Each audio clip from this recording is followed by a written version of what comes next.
लिखा है, इन बातों के बाद मैंने सृष्टि की तो क्या देखता हूँ कि स्वर्ग में एक द्वार खुला हुआ है। हाँ जी, और जिसको मैंने पहले सूर्य के शब्द से, स्वर्ग में द्वार खुला हुआ है, और जो मुझसे कह रहा था वही कहता है यहाँ ऊपर आ जा, एक पंखा बीच में मैं बातें तुझे दिखाऊंगा जिनका इन बातों के बाद पूरा होना अवश्य है।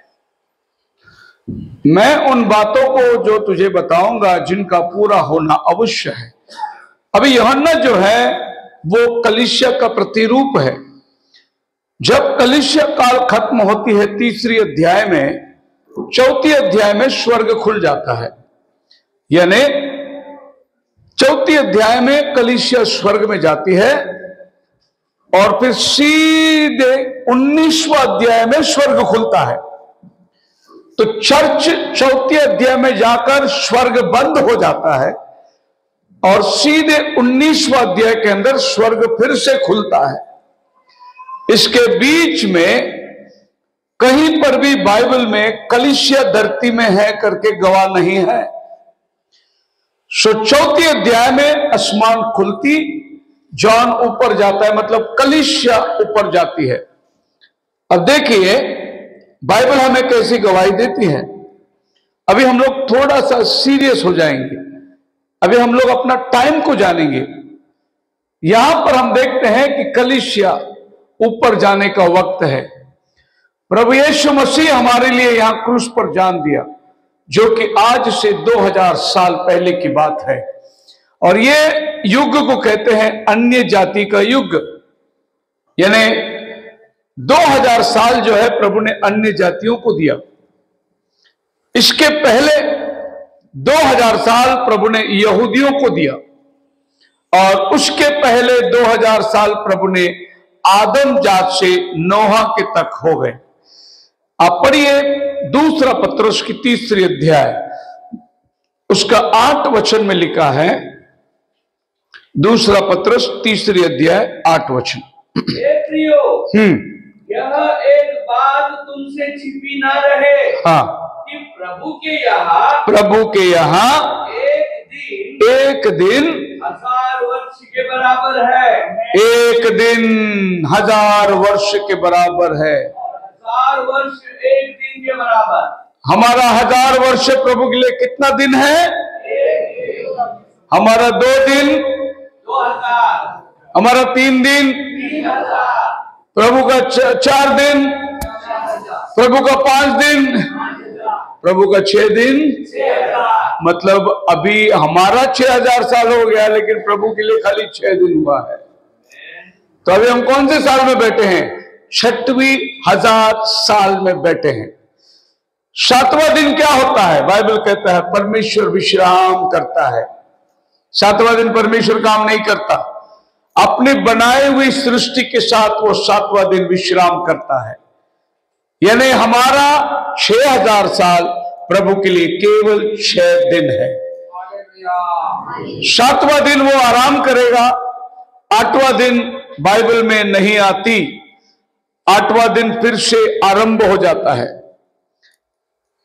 Monday, Tuesday, Wednesday, Thursday, Friday, Saturday, Sunday, फिर क्या आता है? सोमवार, मंगलवार, बुधवार, गुरुवार, शुक्रवार, शनिवार, रविवार, फिर क्या आता है? हाँ, सोमवार के रविवार के बाद और कोई नया दिन आता है क्या? वैसे प्रभु का 7 के बाद कोई दिन आता नहीं। प्रभु 7 में सब कुछ खत्म कर देता है। और ये 7 जो साल है, जो प्रभु के लिए 7 दिन, हमारे लिए 7000 साल। सो प्रभु ने बाइबल में टाइम दिया है और सब कुछ टाइम के अनुसार ही होता है, कोई आगे पीछे नहीं चलती। प्रभु ने जो नियुक्त समय दिया उसी समय में सब कुछ चलना है। प्रभु यीशु मसीह धरती में कभी आया? पढ़िए गलती का राष्ट्र 4 अध्याय 4 वचन। गलातियों की किताब 4 अध्याय का 4 वचन।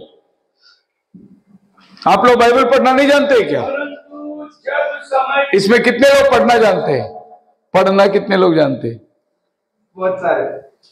हाथ उठाओ ना, जितने लोग जानते हैं पढ़ने वाले। नहीं जानते? किधर है आपका बाइबल? किधर है? जो भी पढ़ना जानते हैं सबके पास बाइबल होना जरूरी है। Praise the Lord.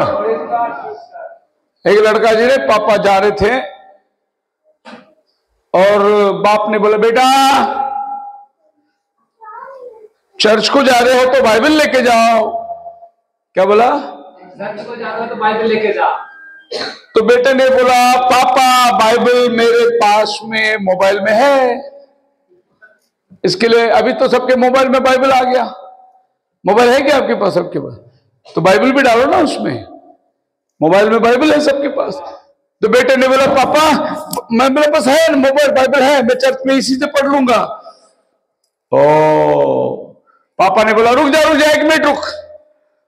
मम्मी को बोला सुन, कल से बेटा काम पे जब जाएगा ना उसको डिब्बे मत देना, खाली खाने का फोटो निकालकर उसको व्हाट्सएप कर देना, वो खा लेगा कंपनी में। क्या बोला? व्हाट्सएप कर देना, वो कंपनी में व्हाट्सएप खोल के। लड़का बोला नहीं पापा बाइबल दो, मैं बाइबल लेके जाता हूं। तो आपको बाइबल लेके जाना बहुत जरूरी है। चर्च में बाइबल पढ़ना बहुत, जिसको भी पढ़ना आता है आप बाइबल लीजिए और आप बाइबल पढ़िए। जरूरी है कि बाइबल आपको आशीर्वाद करेगा।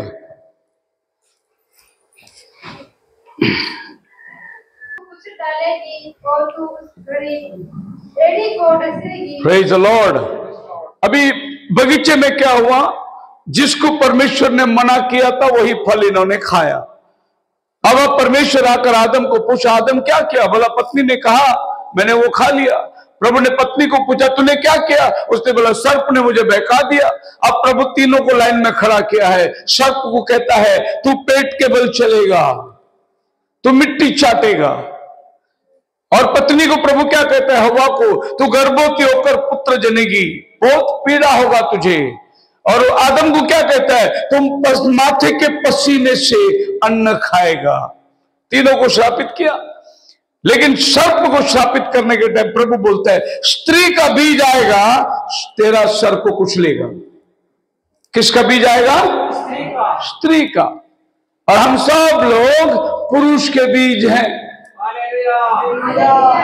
हम सब अपने बाप के अंदर से आए हैं। यीशु मसीह बाप के अंदर से नहीं आया, वो सिर्फ मां के अंदर से आया। इसके लिए यीशु मसीह को क्या बोलते हैं? स्त्री का बीज बोलते हैं। क्या बोलते हैं? स्त्री का बीज। यीशु मसीह को कोई दुनियावी बाप नहीं था। तो ये स्त्री का बीज जब आएगा तब शैतान का सिर को कुचलेगा। और 4000 साल तक शैतान इंतजार कर रहा था वो बीज कब आएगा जो मेरा सर कुचलेगा। और हर आदमी को वो परखता था। उसने आदम को परखा, उसने अब्राहम को परखा, उसने याकूब को परखा, उसने यूसुफ को परखा, जितने नबी लोग थे सबको परखा। सब पाप में गिर गए। शैतान बोला ये नहीं मेरा सर कुचल सकता, ये भी मेरा सर नहीं कुचल सकता। शैतान ने सबको गिरा दिया। एक दिन यीशु मसीह के पास वो आया, बोला अगर तू परमेश्वर का पुत्र है तो ये पत्थर को रोटी बना। यीशु मसीह ने कहा मनुष्य केवल रोटी से नहीं परमेश्वर के मुख से निकला हुआ वचन से जिएगा।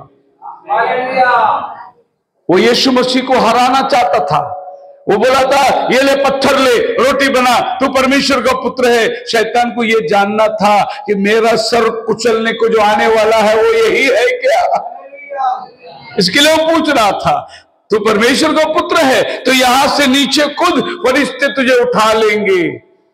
यीशु मसीह ने बोला तो अपने परमेश्वर की परीक्षा मत कर। और तीसरी बार ये सब मैं तुझे दे दूंगा, तुम मुझे प्रणाम कर, तू केवल अपने परमेश्वर की उपासना कर। और उसने शैतान यीशु मसीह दूर कर दिया, उसको हार गया वो। अब शैतान को मालूम पड़ा यही है जिससे मैं हारा। इसके पहले जितने थे सब मुझसे हार गए। अब उसने बोला इसके पीछे मैं फौज लगा दूंगा। और फिर वो गया फरीसियों के अंदर घुस गया, बोला इसको क्रूस पे मारो, क्रूस पे मारो, क्रूस पे मारो। और शैतान को मालूम नहीं था वो क्रूस पर इसलिए मरा था कि आपके और हमारे पाप से छुटकारा मिल जाए, हम भी उसके बंधनों से छूट जाएंगे। लेकिन उसे नहीं मालूम था, वो सोचा कि इसको क्रूस पर मार देंगे और उसको बंद करके कब्र पर रख दिया। और फिर वो शैतान उनके अंदर घुस गया, बोला कि कब्र पे मोहर लगा दो, मोहर, नहीं तो ये उठेगा बाहर। इसके चेले उठेंगे, इसको ले जाएंगे, और वहां मोहर लगाकर बंद कर दी गई थी। तीसरे दिन प्रभु मुर्दों में से जी उठा। बोला हालेलुया, मेरा खुदा जिंदा है। ये दुनिया में जितना कब्र है सब बंद है, यीशु का कब्र एक ही कब्र खुला है पूरी दुनिया में। इससे बड़ा और उदाहरण हमें क्या चाहिए कि जो जिंदा है वही तो हमें लेने को आ सकता है। अब जब मर गए वो कैसे आएगा मुझे लेने के लिए? यीशु जिंदा हुआ है। तो समय के अनुसार परमेश्वर काम करता है। जब वक्त आया उसने अपने बेटे को धरती में भेजा। तो अभी जितना समय बाकी है वो क्या है? यहां यीशु मसीह क्रूस पर मारा गया, यहां से 2000 साल हमें मिल गया, जहां पर अभी 2025 में हम है। अब ये जो लाल पट्टा है, यहां कलीसिया ऊपर जाएगी जब प्रभु यीशु मसीह बादलों पर आएगा। कलीसिया जाने के बाद जो समय बचा हुआ है वो खाली 7 साल का समय बचा हुआ है। 1 सप्ताह खाली ये दुनिया में बचा रहेगा। तो 4थी अध्याय में कलीसिया जाएगी। 7 साल के बाद 19वां अध्याय में वो नीचे आएगी। कितने साल के बाद? तो ये 7 साल हम किधर रहेंगे? प्रभु के साथ बादलों में रहेंगे हम लोग। आपके गांव में शादी कितने दिन चलती है? 5 दिन। 5 दिन चलती है। इधर 7 साल चलने वाला है शादी। कितना दिन? हालेलुया। 7 साल ऊपर बड़ी शादी होगी। प्रभु यीशु मसीह और उसके दुल्हन 7 साल बादलों में वास करने वाले हैं। आपके गांव का पद्धत क्या है मुझे नहीं मालूम, लेकिन हम जब गुजरात उस भाग में जाते हैं, वहां पर भी आदिवासी लोग हैं। वहां का पद्धत ऐसा है कि अगर आपको लड़की लेना है तो दहेज लड़की वालों को देखकर लड़की लेके जाना है। इधर भी ऐसा ही है। फिर तो आप लोग बाइबल के अनुसार चलते हो, क्योंकि बाइबल के अनुसार दहेज लिया नहीं जाता, दहेज दिया जाता है। क्योंकि एक लड़की को बाप ने पाल पोस के बड़ा करके पढ़ा लिखा के उसको पूरी जिंदगी खर्चा करके, और लड़की को देने के टाइम पे भी मारुति कार, 2 घर, 2 फ्रिज, 2 ये, और फिर 10 लाख रुपया और फिर 5 लाख का सोना, तो बाप कितना नुकसान में गया। इसीलिए बेटी पढ़ाओ बेटी बचाओ, क्योंकि लोगों को बेटी मांगता ही नहीं। लेकिन बाइबल में ऐसा नहीं है। बाइबल में कैसा है? जब दूल्हा आएगा तो बाप को उसकी बेटी का पूरा रकम चुकाएगा और फिर वो बेटी को लेके जाएगा। जितना खर्चा बाप ने बच्चे को पढ़ाने में, उसके पालन पोषण में लगाया, उसका रकम देगा। और आपको मालूम है, आज आप और हम ये दुनिया में थे, प्रभु यीशु मसीह हमारा दूल्हा आया, हमारा रकम दिया, अपने खून से रकम दिया उसने।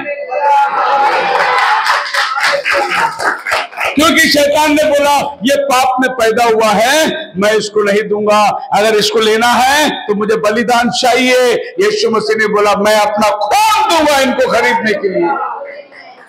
तो उसने दाम दिया। अभी शादी की बात पक्की होती है, रकम दिया जाता है और दूल्हा बोल के जाता है कि हम जाएंगे और आपको तारीख देंगे शादी का। तो बाप और बेटे चले जाते हैं और तारीख देने का काम है बाप का। बाप तारीख देगा, जाके शादी के इंतजाम करेंगे, दूल्हा दुल्हन का रहने का घर का इंतजाम करेंगे, उसके बाद बाप शादी का तारीख देगा। यीशु मसीह 2000 साल पहले आकर आपके और मेरे लिए खून देकर दाम दे दिया। अभी शादी की तारीख मिलने वाली है। शादी की तारीख कब मिलती है? जब घर तैयार होता है तब शादी की तारीख मिलती है। तो यीशु मसीह को पूछा गया आप कब आने वाले हैं? यीशु मसीह ने बोला मुझे नहीं मालूम, मेरा बाप को मालूम है। क्योंकि दूल्हा कभी भी तारीख नहीं बताता, तारीख बाप बताता है। इसीलिए यीशु मसीह को पूछा उन्होंने, आप तारीख बताओ ना कब आएंगे। वो मेरे हाथ में नहीं, वो मेरे बाप के हाथ में है। सो दूसरी बार जब दूल्हा शादी में आता है तो वो गांव में नहीं आएगा, घर में नहीं आएगा, वो गांव के बाहर खड़ा रहेगा और दुल्हन को यहां से उठाकर ले जाकर उसके रथ में बिठाएंगे और फिर दूल्हा उसको लेकर चला जाएगा। तो दूसरी बार दूल्हा लड़की के घर में नहीं आएगा। वैसा ही हमारा दूल्हा प्रभु यीशु मसीह अभी बादलों पर आने वाला है। वो आपके घर में नहीं आएगा चल के, वो पहले बार आपके घर में आया था, आपके लिए खून दिया, लेकिन अब की बार वो किधर आएगा? बादलों पर आएगा। और फिर बाइबल क्या बोलती है? हम जो बचे रहेंगे उठा लिए जाएंगे। तो देवदूत हमें उठाकर बादलों में ले जाकर उसके रथ में हमें बिठाएंगे और वहां से हम स्वर्ग को चले जाएंगे। बोला हालेलुया। उड़ के नहीं जाएंगे। वो पेंटिकॉस्टल लोग बोलते हैं हम लोग उड़ के जाने वाले हैं। उड़ के नहीं जाएंगे। अगर उड़ के जाएंगे तो हजारों साल लगेगा स्वर्ग पहुंचने के लिए। बाइबल बोलता है पिछली तुरी फूकते ही, क्षण और पलक मारते ही हम सब बदल जाएंगे। एक क्षण में हम धरती से नाहीसा हो जाएंगे, प्रभु के राज्य में दिखाई देंगे। तब हम जो जीवित और बचे रहेंगे उनके साथ बादलों पर उठा लिए जाएंगे। हाँ जी। कि हवा में प्रभु से मिले जी। और इस रीति से हम सदा प्रभु के साथ रहेंगे। हम सदा प्रभु के साथ रहेंगे। फिर ये धरती में खेती करने को हम नहीं आने वाले हैं। ये सब धरती के काम से विश्राम पाकर हम प्रभु के साथ सदा अनंत काल के जीवन में रहेंगे।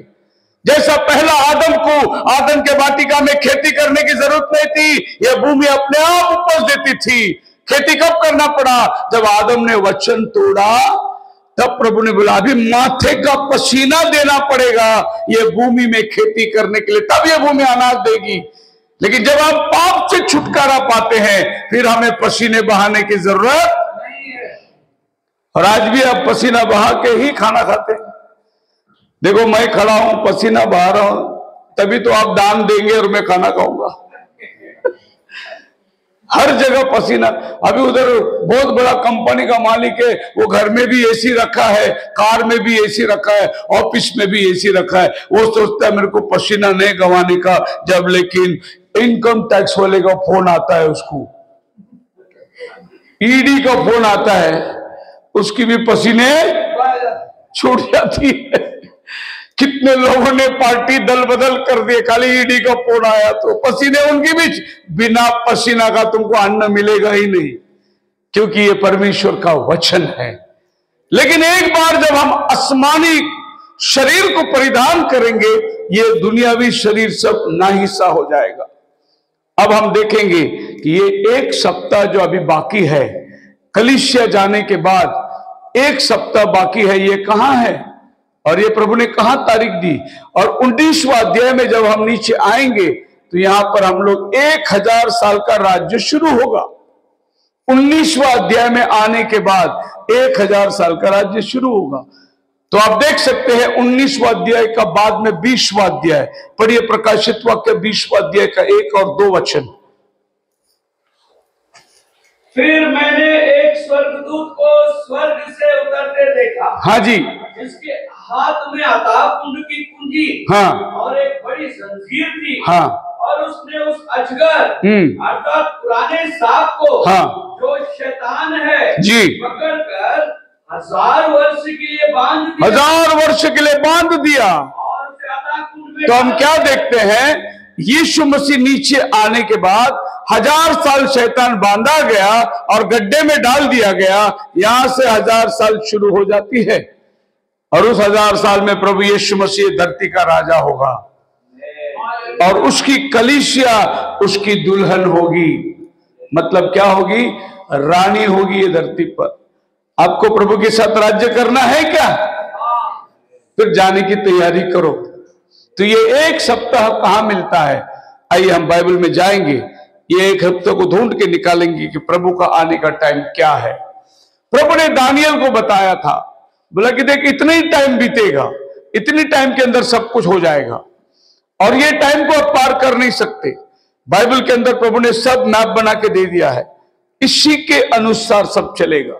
सो प्रभु ने दानियल को बताया, दानियल 70 सप्ताह तेरे लोगों के लिए दिया गया है। तेरे लोगों और तेरे पवित्र नगर के लिए 70 सप्ताह ठहराए गए हैं जी। उनके अंत तक अपराध का होना बंद हो, हाँ जी। पापों का अंत और अधर्म का प्रायश्चित किया जाए। तो ये 70 सप्ताह जो प्रभु ने दानियल को दिया था, ये 70 सप्ताह का मतलब है 490 साल।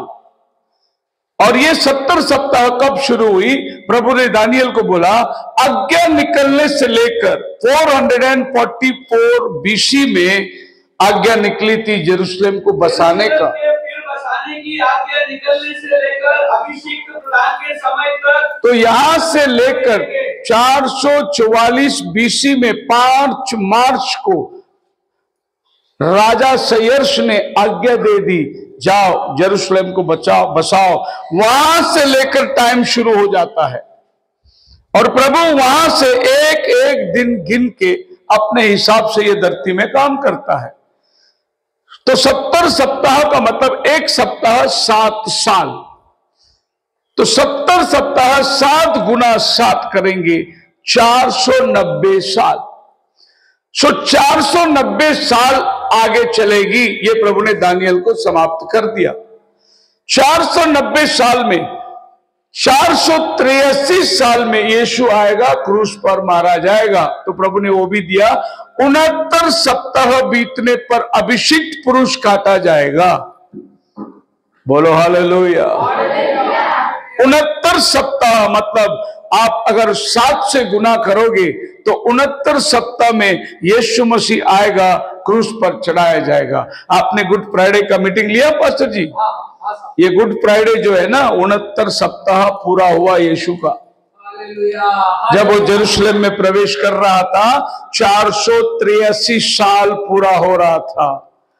बिल्कुल टाइम देखो, प्रभु यीशु मसीह टाइम देखा और बोला सामने के गांव में जाओ, वहां एक गद्दी बंधी हुई मिलेगी, उसे खोल कर ले आओ, अभी मुझे यरूशलेम जाना है।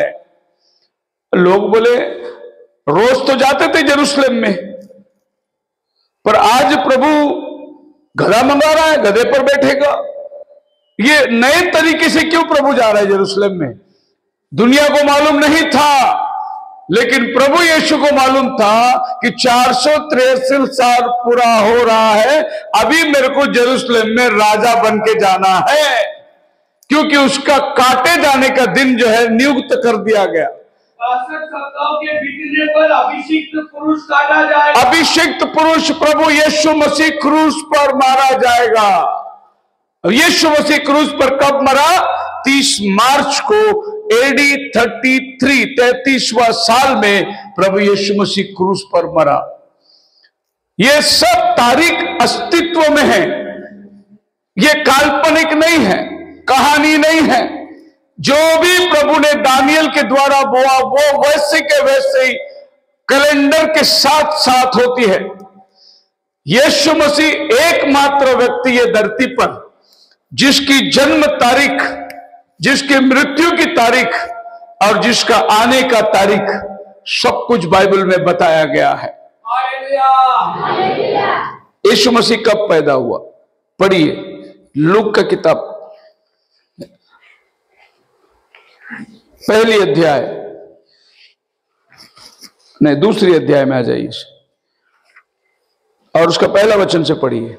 उन दिनों में अगस्तुस कैसर की ओर से आज्ञा निकली कि सारे रोमी साम्राज्य के लोगों के नाम लिखे जाए। हाँ। यह पहली नाम लिखाई उस समय हुई जब क्विरिनियोस सीरिया का राज्यपाल था। हाँ। और सब लोग नाम लिखने वाले के लिए अपने अपने नगर। ये यीशु मसीह का जन्म लिखा है। उस टाइम पे कौन राजा था? उस टाइम पे क्या सेंसस निकली? उस टाइम पे जोसेफ को क्यों बेथलेहम जाना पड़ा? और उस टाइम पे मरियम 9 महीने गर्भवती थी, वो मरियम को लेकर जेरूशलेम में जा रहा है क्योंकि नाम लिखाए का दिन शुरू है। और नाम लिखाए अगस्तस ने बोला कि सब लोग अपने अपने गांव में जाकर अपना अपना नाम लिखाओ। जैसे इलेक्शन होती है अपना वोटिंग कार्ड ले लो। और जोसेफ अपना वोटिंग कार्ड लेने के लिए मरियम को लेकर बेथलेहम को आता है। उन्हीं दिनों के अंदर मरियम का दर्द शुरू हो जाती है और फिर वहीं पर एक गाय के गोठे में यीशु का जन्म होता है और वहीं लिखा जाता है कि ये टाइम यीशु मसीह पैदा हुआ। पूरी तारीख, कौन सा राजा राज्य करता था, कभी आज्ञा निकली, सब कुछ सिर्फ यीशु के जन्म के साथ ही यह संभव है। बाकी लोगों का जन्म के साथ में यह संभव नहीं है। ये तारीख के साथ प्रभु ने दिया है। सो परमेश्वर ने वहां इस समय से लेकर यहां तक यीशु क्रूस पर चढ़ाया जाएगा। यीशु क्रूस पर चढ़ाए जाने के बाद जब स्वर्गवास हुआ तो कलीसिया काल शुरू होती है। सो हमने 70 सदी में जो जेरूशलेम का भवन जलाया गया था वो यहां पर है। यीशु मसीह के स्वर्ग जाने के 40 साल यानी कुल मिलाकर 70 साल में जेरूशलेम जलाया गया और यहां से अन्य जाति का समय शुरू होता है।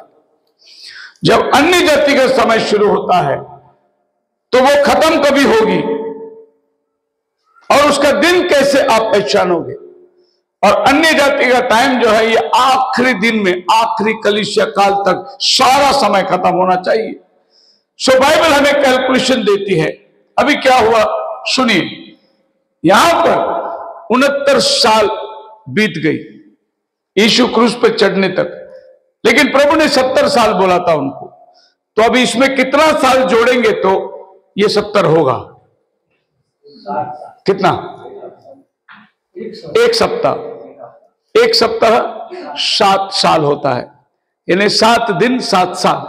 तो इसमें कितना साल जोड़ना है? एक सप्ताह। एक सप्ताह मतलब 7 साल जोड़ना है तो ये 70 पूरा होगा।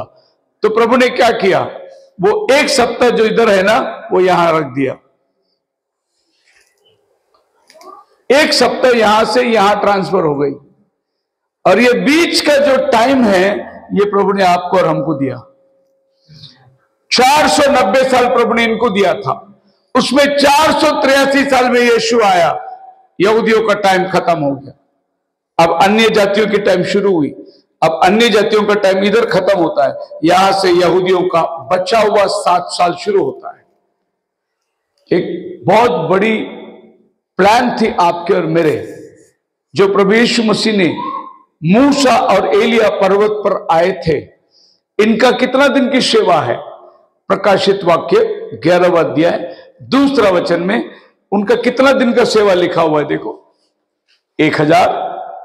1260 दिन तक वो भविष्यवाणी करेंगे। कितने? 1260। इसका मतलब 3.5 साल। तो ये 3.5 साल आप किधर बिठाओगे? ये 3.5 साल है जो मूसा और एलिया अपना सेवा करेंगे। वो आए थे नीचे, प्रभु ने उनको वापस भेज दिया। प्रभु ने उनको वापस भेज दिया। और क्यों? प्रभु ने बोला मुझे अभी अन्य जाति के पास जाना है, मुझे जबुआ भी जाना है, ये भी पास्टर चुना हुआ है, ये भी लोग चुने हुए हैं, इनके पास भी मुझे जाना है। तो प्रभु ने मोसेस और एलिया को बोला तुम लोग वापस जाओ, जब मैं ये 2000 साल अन्य जाति को दे चुका हूंगा फिर तुम्हारा टाइम आएगा, तभी तुम इधर आके अपना हफ्ता शुरू कर दो। तो फिर प्रभु ने समय हमको दे दिया और जब हमारा समय यहां कमी पूरा होता है तो प्रभु उनका सप्ताह शुरू करता है। यह उनका सप्ताह कौन स्टार्ट करेगा? पढ़िए दानियल की किताब 9 अध्याय का 27 वचन, दानियल 9:27। और वो प्रधान एक सप्ताह के लिए बहुतों के संग दृढ़ वाचा बांधेगा, परंतु आधे सप्ते के बीतने पर वो मेल बलि और अन्न बलि को बंद करेगा और कंगूरे पर उजाड़ने वाली घृणित वस्तु दिखाई देगी और निश्चय से ठनी हुई बात के समाप्त होने तक परमेश्वर का क्रोध उजाड़ने वाले पर पड़ा रहेगा। कितने सप्ताह का वाचा बांधने वाला है वो? एक सप्ताह के लिए बहुतों के संग वो वाचा बांधेगा। एक सप्ताह के बाद वो वाचा को तोड़ देगा। ये एक सप्ताह का वाचा कितना होता है? 7 साल का एग्रीमेंट वो बनाने वाला है। अभी आप सोचिए कि 7 साल का जो एग्रीमेंट एक पुरुष आके बांधने वाला है, ये 7 साल यही 7 साल है। और ये एग्रीमेंट जिस दिन साइन होगी यरूशलेम में, उस दिन आपका और मेरा टाइम खत्म हो जाएगा और प्रभु यहूदियों के पास चला जाएगा। पहले प्रभु यहूदियों से हमारे पास आया, प्रभु ने उनको अंधा बनाया और हम अंधों को आंखें खोल दी। हम जो परमेश्वर को नहीं जानते थे, हम परमेश्वर के पास आ गए। अभी प्रभु यहां अंधा बनाएगा और उनकी आंखें खोल देगा। इसके लिए अभी इस देश में कोई सुसमाचार सुनने को तैयार नहीं है। क्यों? 2000 साल से लोग सुन रहे थे, अभी सुसमाचार सुनाने को जाओ तो मारते हैं, क्योंकि आंखें क्या हो रही है? बंद हो रही है। अब आंखें किसकी खुल रही है? यहूदियों की आंखें खुल रही है। वो अभी आराधना शुरू कर दिए, वो अभी मसीह को पहचानना शुरू कर दिए। ये 2000 साल वो अंधे थे। पौल कहता है, पढ़िए रोमियो की किताब 11 अध्याय, रोम क्लास 11 अध्याय, उसको 7 वचन से पढ़िए। फिर परिणाम क्या हुआ? हाँ, यह कि इस्राएली जिसकी खोज में है वह उनको नहीं मिला, परंतु चुने हुओं को मिला और शेष लोग कठोर किए गए हैं। इस्राएली जिसके खोज में थे वो उनको नहीं मिला। किसके? चुने हुओं को मिला। किसके खोज में थे इस्राएली? मसीहा के। और जब मसीहा उनके सामने आया तो उनकी आंखें क्या हो गई? वो खुद वो के अंधे नहीं हुए, प्रभु ने उनको अंधा बनाया। अगर उनको अंधा नहीं बनाता तो आपके और हमारी आंखें नहीं खुलती। वो अपने घर में आया, हाँ, उसके अपनों ने उसे ग्रहण नहीं किया जी। क्यों? और जितनों ने उसे ग्रहण किया उसने उन्हें परमेश्वर के संतान होने का अधिकार दिया। ये आपको और हमको प्रभु ने अधिकार दे दिया। मैं हमेशा ये उदाहरण बताता हूं, और ये उदाहरण आप जूना करार से पढ़ सकते हैं। और जूना करार के अंदर याकूब बूढ़ा हो गया और यूसुफ अपने दोनों बेटे को सामने लाया, बोला इनको आशीष दो। तो इधर आओ, जा 2 जन, 2 जन आओ, आजा। हाँ, बैठ इधर, घुटना टेक इधर, मेरे को, हाँ इधर दे, इधर आ, तू इधर आ। तो यूसुफ के 2 बेटे थे, इब्राहिम और मनासे। अब ये दोनों बेटे को याकूब के पास लेके आया उनको आशीर्वाद देने। तो याकूब ने हाथ बढ़ाया, इधर बड़ा बेटा था मनासे, इधर छोटा बेटा था इब्राहिम। तो याकूब का हाथ गया छोटे बेटे के ऊपर और ये हाथ गया इधर। तो यूसुफ बोलता है, पिताजी बड़ा लड़का इधर है, आपका राइट हैंड इसके ऊपर रखो। लेकिन याकूब बोलता है, बेटा ये भी आशीष पाएगा, लेकिन अभी आशीष बदल गया। तो ये छोटा बेटा था अन्य जाति, आप और हम, ये था यहूदी मनस्से। तो आशीष को प्रभु ने क्या किया? बदल डाला हाथ। तो जब भी क्रूस आई तो यहूदियों का आशीष हमको मिल गया और वो अंधे बनाए गए, हमारी आंखें खुल गई। बोलो हालेलुया। तो जब क्रॉस आती है तो आशीष बदल जाती है। जाओ बेटा, तब परमेश्वर ने आपके और हमारी आंखें खोल दी और प्रभु ने उन चेलों को, अब तुम जाओ पृथ्वी की छोर तक। एक आदमी ने चिट्ठी लिया, उसका नाम थोमा था, जो हिंदुस्तान में उसका नाम निकला। वो आया हिंदुस्तान में, केरल में, बोले कि मैं हिंदुस्तान में जाऊंगा। अब ये चिट्ठी उसके हाथ से निकली, यहूदी लोग अंधे हो गए, उन्होंने उनको भगा दिया, लेकिन आपके और हमारे आंखें उन्होंने खोल दी और हमने प्रभु यीशु मसीह को ग्रहण कर दिया। सो यहां पर थोमा आया, हमारी आंखें खुली। अभी यहां पर हमारी आंखें बंद होने का टाइम हो गया है। इसीलिए अभी जो आ गए वो आ गए, अभी और आने वाले नहीं है। जो आ गए वो तैयार होने का टाइम है अभी खाली, अभी और सुसमाचार नहीं चलने वाला है। जितने प्रभु ने नियुक्त किया समय के अनुसार वो अभी अंदर आ चुके हैं। कोई एक आधा बचा होगा, वो इधर भी हो सकता है। वो आखिरी बीज जब अंदर आ जाएगी तो बारिश आ जाएगी। Praise the Lord. तो नोहा को प्रभु ने बोला जहाज बना ले, जहाज बना लिया। अब एक एक जानवर आने लगे अंदर, और नोहा सबको अंदर जाकर अपना अपना कमरा दे रहा था, धीरे धीरे सब अंदर। और आप अगर द बाइबल पिक्चर देखोगे, द बाइबल पिक्चर, तो सब जानवर अंदर आ गया, सब जानवर। सबसे लास्ट में एक जानवर आ रहा था, बड़ा धीमे आता है, उसका नाम था कछुआ। वो बहुत धीमे धीमे आ रहा था वो।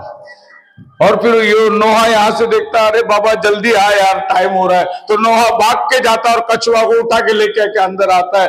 ऐसा कोई तो कछुआ विश्वासी बाकी है, वो बड़ा धीरे से आ रहा है वो। जिस दिन वो जहाज के अंदर आएगा दरवाजा, उसके बाद कोई अंदर आ नहीं सकता। उसके बाद में तुम खटखटाओगे और बोलोगे नोहा मैं तेरा मामा बोल रहा हूं, पास्टर जी हम तेरे चाचा बोल रहे हैं। उधर मामा चाचा भांजा कुछ नहीं चलता, दरवाजा प्रभु यीशु मसीह ने बंद कर दिया है।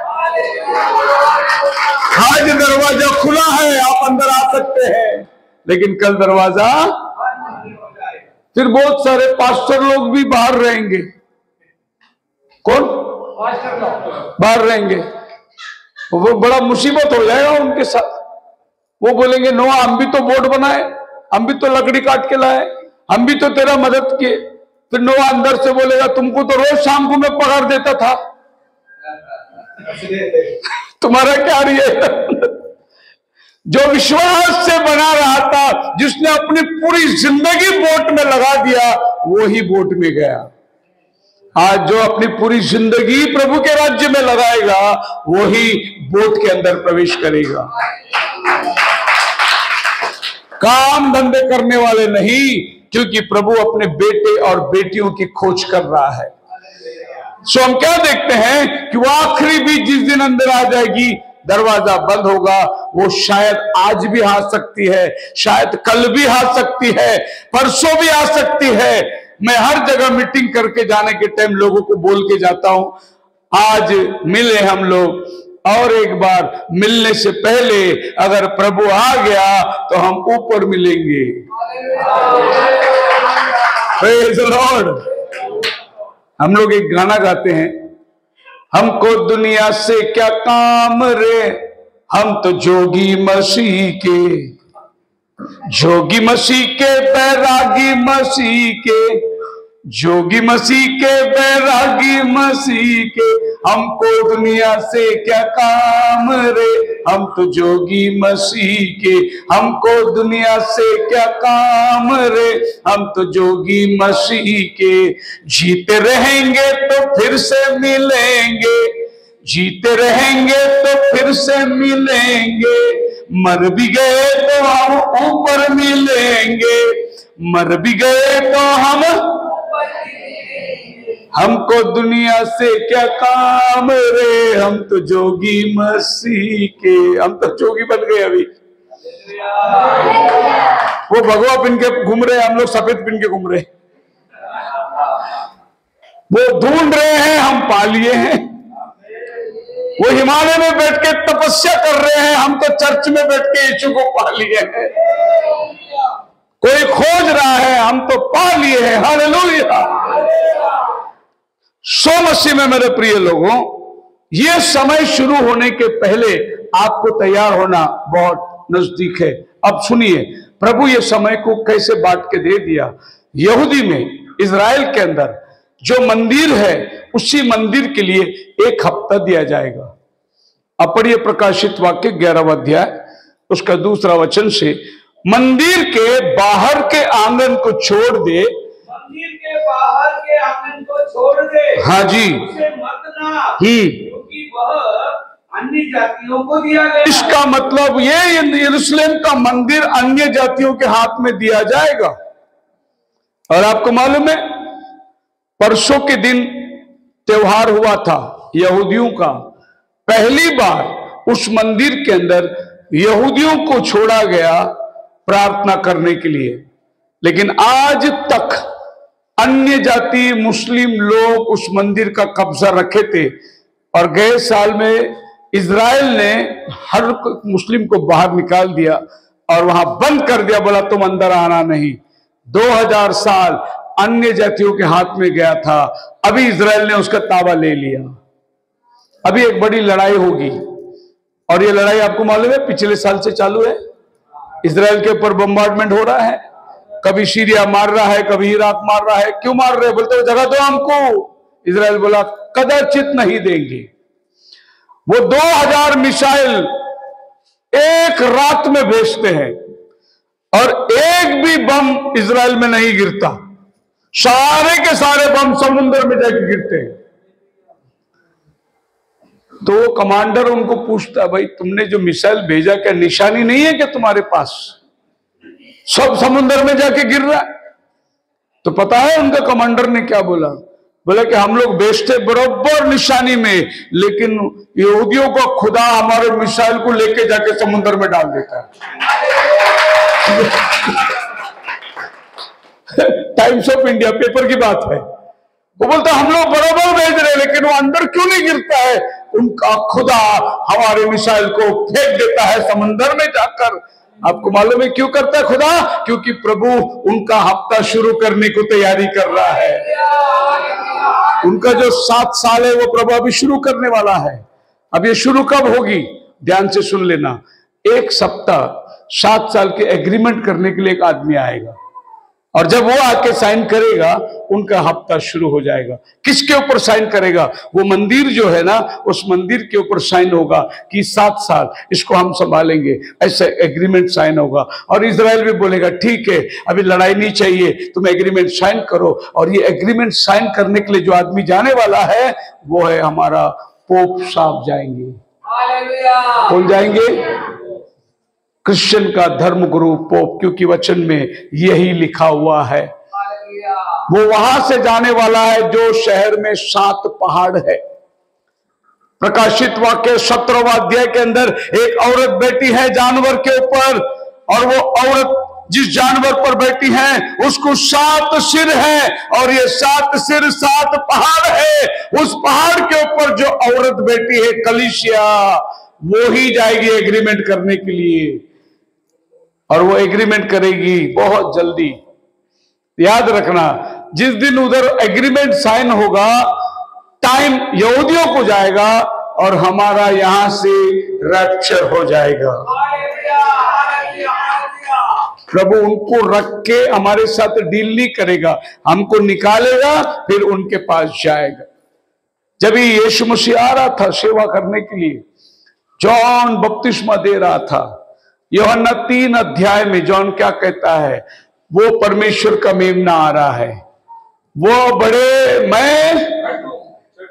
अभी मैं जा रहा हूं, वो आगे अभी उसका सेवा शुरू करेगा।